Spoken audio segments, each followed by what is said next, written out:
जा तेरे मालिक को बोलना इम्तियाज जलील को कहां बुलाना है, बुला आने के लिए तैयार हूं।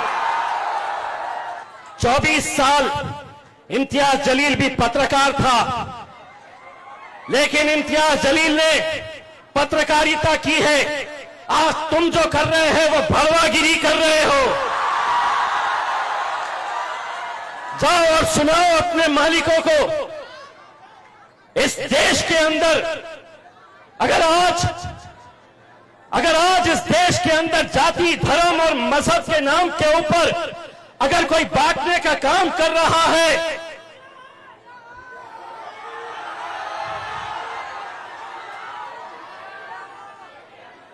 कौन कर रहा है ये काम?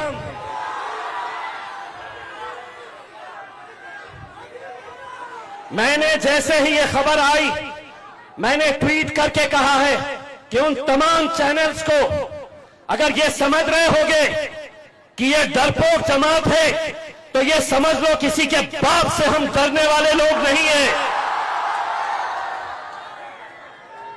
अगर वहां पर कुछ हुआ नहीं और उसके बावजूद भी अगर तुम महज अपनी टीआरपी चमकाने के लिए अगर समाजों के बीच में दरारें और दीवारें पैदा करने का काम कर रहे, तो मैं उन तमाम पत्रकारों को यह कहता हूं कि जब 24 साल की पत्रकारिता के बाद इम्तियाज जलील को यह एहसास हुआ है कि अब यहां पर ईमानदारी पत्रकारिता नहीं हो सकती है, तो उसने पत्रकारिता का चोला उतारा और अपने कायद बैरिस्टर असदुद्दीन अवैसी का दामन थामा।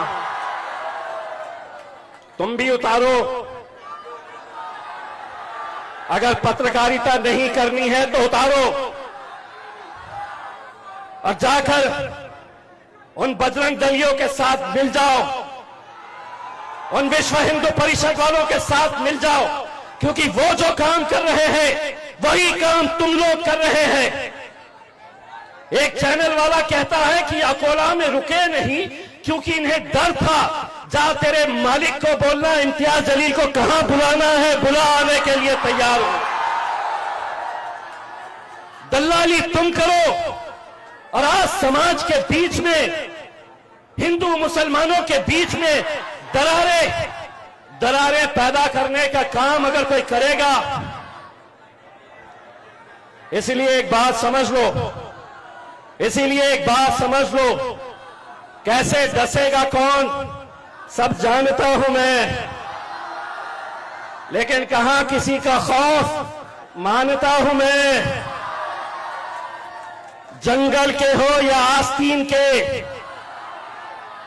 जंगल के हो या आस्तीन के, सांपों की सारी नस्लों को पहचानता हूं मैं।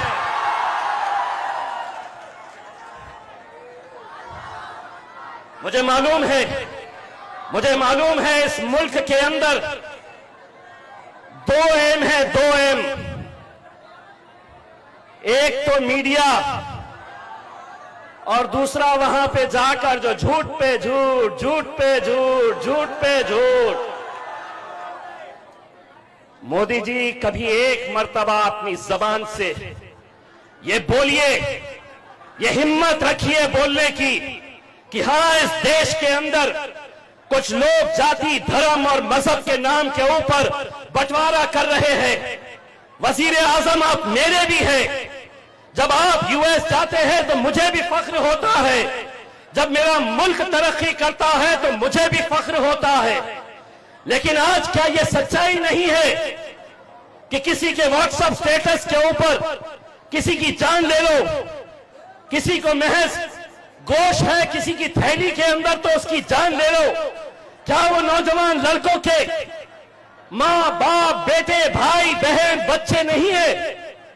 और हम सिर्फ मुसलमानों की बात नहीं कर रहे, इस मुल्क के अंदर जहां जहां पर भी जिस किसी जाति, धर्म और मजहब के नौजवानों पर अगर जुल्म और सितम होगा, कोई खड़े रहे ना खड़े रहे, मेरा कायद बैरिस्टर असदुद्दीन तुम्हारे लिए आवाज उठाता रहेगा।